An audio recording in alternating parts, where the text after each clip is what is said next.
लखनऊ की लड़ाई बेहद दिलचस्प हो गई है। जी हां, बीएसपी के खिलाफ मोर्चा खोलकर जिस सरोजनी नगर सीट को स्वाति सिंह ने बीजेपी की झोली में डाला था, अब उसी सीट से उनका पत्ता साफ हो गया है। बीजेपी की नई लिस्ट में उनके साथ ही उनके पति दयाशंकर सिंह का दावा भी खारिज हो गया है। ये देखिए, सरोजनी नगर सीट दावा खारिज हुआ है दयाशंकर सिंह का और टिकट कट गया है स्वाति सिंह का। हालांकि इसमें दयाशंकर सिंह कह रहे हैं कि भैया इसमें पति पत्नी के झगड़े से कोई लेना देना नहीं है, और मिला किसे है?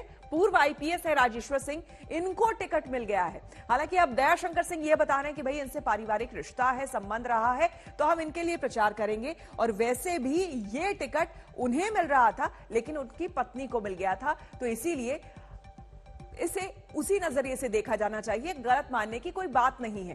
पार्टी ने वीआरएस लेकर, आपको हम बता दें कि राजनीति में कूदे पूर्व आईपीएस अधिकारी और ईडी के पूर्व ज्वाइंट डायरेक्टर राजेश्वर सिंह को उम्मीदवार बनाया है।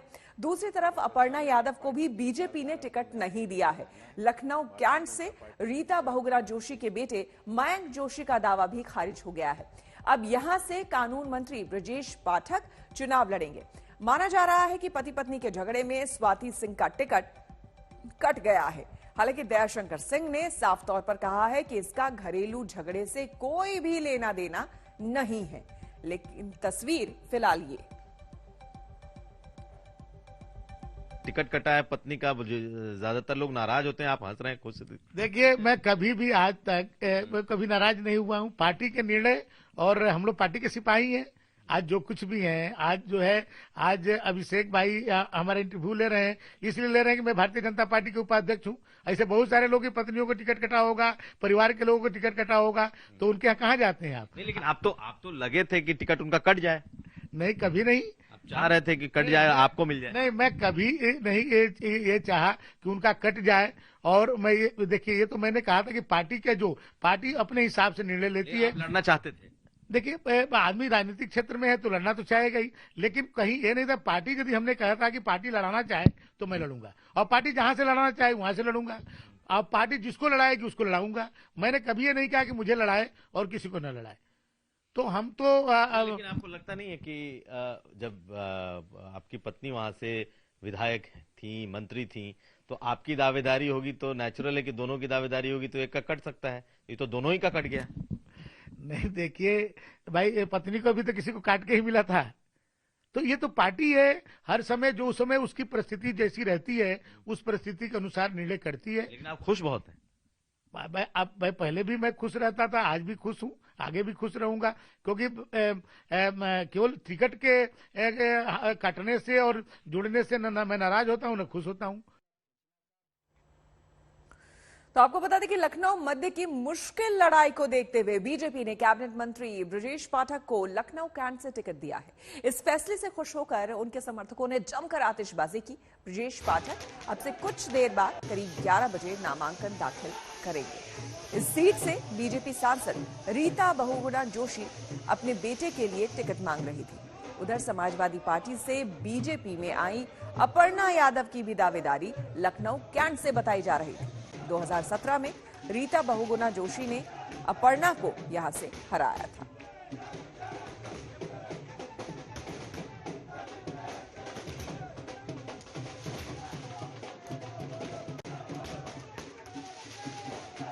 ये हमारे साथ बात करने के लिए ब्रजेश जी खुद ही हैं। ब्रजेश जी, सीट बदल दी गई आपकी, कैंट से टिकट दिया गया, सीट बदलने की वजह क्या और कैंट के लिए क्या?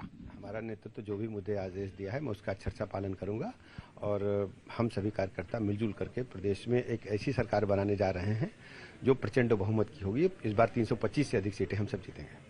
नामांकन का क्या है, आज करेंगे? नामांकन अभी 11 बजे हम लोग करेंगे, और सारे पेपर्स तैयार हो रहे हैं, और 11 बजे हम लोग नॉमिनेशन करेंगे। तमाम लोगों के लिए कहा जा रहा था कि टिकट बदला गया, नाराजगी है। आज मीडिया में लगते रहते हैं, आप लोग कोई बताता तो है नहीं। आपके मन में जो आता है वो लोग चला देते हैं, लिख देते हैं।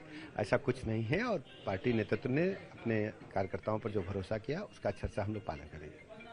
धन्यवाद। ये थे हमारे साथ ब्रजेश पाठक, जिन्होंने साफ तौर पर कहा कि पार्टी नेतृत्व ने जो तय किया है उसका अक्षरशः पालन किया जाएगा। और आपको बता दें, उत्तर प्रदेश में पहले और दूसरे दौर के मतदान से पहले दिग्गज आज पूरा जोर आजमाइश यहां करने वाले हैं। जी हां, मायावती आज पहली चुनावी रैली करेंगी। आगरा में उनकी जनसभा होने वाली है। ये पहली रैली उनकी होने वाली है। योगी मथुरा और बुलंदशहर में होंगे। उत्तर प्रदेश के मुख्यमंत्री योगी आदित्यनाथ आज मथुरा और बुलंदशहर में रहने वाले हैं। अमित शाह की बात की जाए तो वो अलीगढ़ में रहेंगे, तो राजनाथ सिंह लखीमपुर खीरी और पीलीभीत में पार्टी के लिए चुनाव प्रचार करेंगे। वहीं अखिलेश यादव और जयंत चौधरी गाजियाबाद में प्रचार करेंगे और साझा प्रेस कॉन्फ्रेंस में भी शामिल होंगे। इस बीच लाल टोपी पर योगी के बयान से एक बार फिर संग्राम छिड़ गया है। सुरक्षा के लिए तो ये सपा की टोपी ही खतरा है। इनकी जो ये लाल टोपी है ना, इसको रेड अलर्ट प्रधानमंत्री जी ने वैसे ही नहीं कहा, एक खतरा है सुरक्षा के लिए, खतरा है। इस लाल टोपी का मतलब दंगा, इस लाल टोपी का मतलब हिस्ट्री सीटर, इस लाल टोपी का मतलब राह चलते हुए नागरिकों के साथ राहजनी, इस लाल टोपी का मतलब किसानों के खेत से ट्यूबवेल और वहां के पंपिंग सेट का चोरी हो जाना। ये लाल रंग इमोशंस का है। भारतीय जनता पार्टी इमोशन नहीं समझती। हर एक के जीवन में लाल रंग है। जीवन तब है जब लाल रंग उसके अंदर है। हमारे आपके खून का रंग क्या है? लाल है। लाल रंग क्रांति का भी है, लाल रंग बदलाव का भी है, और लाल रंग ऐसा है कि कोई अगर उसको इस्तेमाल करता है तो अच्छा दिखता है, सुंदर दिखता है। सुंदरता को बढ़ाने वाला रंग ये है। ये सद्भावना का भी रंग है। मैं इस बात को इसलिए कह रहा हूं कि जब भगवान या देवी देवताओं में भी अगर आप देखोगे तो कहीं ना कहीं लाल रंग दिखाई देगा। नाम समाजवादी, सोच परिवारवादी और काम दंगावादी, यही तो उनकी पहचान है। आप भारतीय जनता पार्टी से पूछिए कि उनके जो मुख्यमंत्री थे उन पे कितने मुकदमे थे, उनके डिप्टी सीएम पर कितने मुकदमे थे। अगर दोनों मुख्यमंत्री उप मुख्यमंत्री के अगर हम मुकदमे देख लें तो इतने तो आईपीसी में सेक्शन नहीं है जितने इन पे दोनों पे मुकदमे थे। तो चलिए एक बार फिर से आपको हम बताते हैं कि किस तरह से उत्तर प्रदेश में आज सियासी पारा चुनाव का चढ़ने वाला है। मायावती की सभा होने वाली है। आगरा में पहली वो सभा करने जा रही है। वहीं योगी आदित्यनाथ की बात करें तो मथुरा में और बुलंदशहर में उनकी सभा होने वाली है। इसके अलावा आज अलीगढ़ में होंगे अमित शाह। तो देखिए दिग्गज किस तरह से उतर रहे हैं। साथ ही साथ रक्षा मंत्री भी होंगे। पीलीभीत से लखीमपुर खीरी और पीलीभीत में होंगे राजनाथ सिंह। तो यहां पर इनकी सभा होने वाली है। साथ ही साथ जयंत और अखिलेश जो हैं एक बार फिर से साझा प्रेस कॉन्फ्रेंस करने वाले हैं गाजियाबाद से। तो उत्तर प्रदेश में आज दिग्गजों का जबरदस्त प्रचार अभियान यहां पर होने वाला है, जिसमें मायावती जो कि अभी तक कह रही थी कि कोरोना की वजह से वो किसी भी तरह की जनसभा से दूर रही, लेकिन अब वो जनसभा के लिए उतर रही हैं और पहली जनसभा उनकी आगरा में होगी।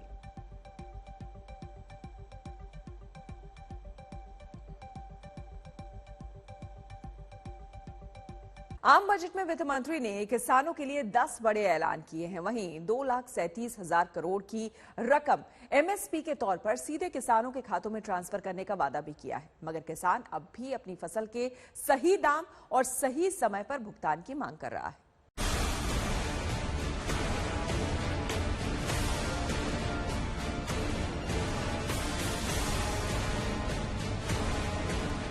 पांच राज्यों में चुनावी बयार बह रही है और इस बयार के मुख्य किरदार हैं किसान। एक बड़ी आबादी किसानों की मतदाता है और किसे नहीं मालूम कि ये किसान ही चुनाव में भाग्य विधाता है। इसीलिए बजट को अगले 25 साल का ब्लूप्रिंट बताते हुए बड़ी उम्मीदों के बीच वित्त मंत्री निर्मला सीतारमण ने कृषि क्षेत्र के लिए ऐलानों की झड़ी लगा दी। आम बजट में कृषि क्षेत्र के लिए हुए 10 अहम ऐलान पर गौर कीजिए।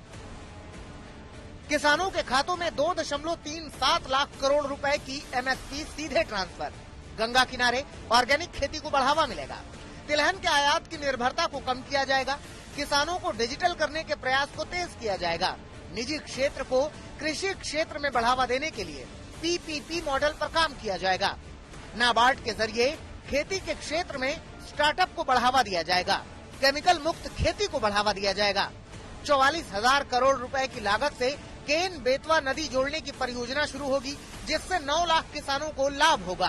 फसल मूल्यांकन, भूमि रिकॉर्ड, कीटनाशकों के छिड़काव के लिए किसान ड्रोन के उपयोग को बढ़ावा, एग्री यूनिवर्सिटी को बढ़ावा दिया जाएगा।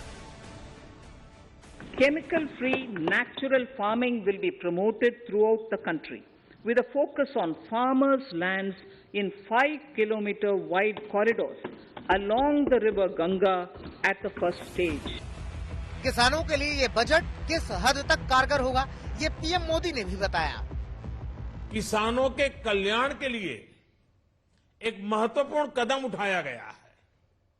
उत्तराखंड, उत्तर प्रदेश, झारखंड, बिहार, पश्चिम बंगाल, इन राज्यों में गंगा किनारे नेचुरल फार्मिंग को प्रोत्साहन दिया जाएगा। सरकार ने बजट में 2023 को मोटा अनाज वर्ष घोषित करने की बात कही है। सरकार मोटे अनाज उत्पादों की राष्ट्रीय और अंतर्राष्ट्रीय ब्रांडिंग पर जोर देगी। इसके तहत 1000 लाख मीट्रिक टन धान की खरीद की उम्मीद है। इससे 1 करोड़ से ज्यादा किसान लाभान्वित होंगे। वित्त मंत्री निर्मला सीतारमण ने यह भी कहा कि रेलवे छोटे किसानों के लिए नए उत्पाद विकसित करेगा। Inclusive development, our second priority.